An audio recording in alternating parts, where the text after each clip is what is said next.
Hey guys, let's see how to connect an AirPod to a Samsung TV. Basically, you need to pair via Bluetooth. Here I have the case, I just need to open it.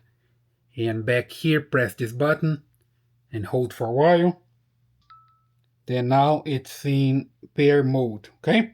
So I'm gonna use the remote control here, use this button to come to the menu.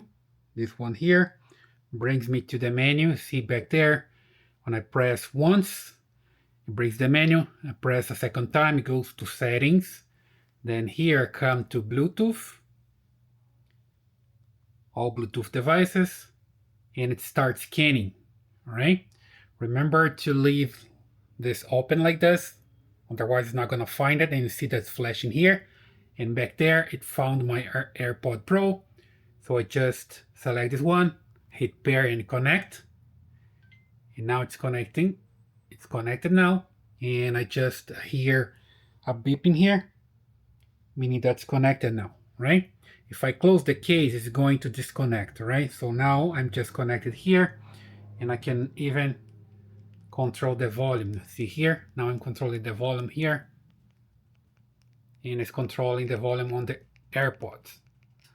So super simple. And then when I close the case here,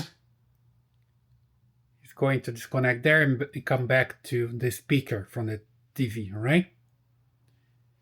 And if I want to unpair, I just select again, and from here I hit unpair. Confirm. And now it's unpaired. Okay, so super simple. You can pair and unpair from your Samsung TV. I hope that helps. Leave your comments, subscribe, give me a thumbs up, and I see you in the next one.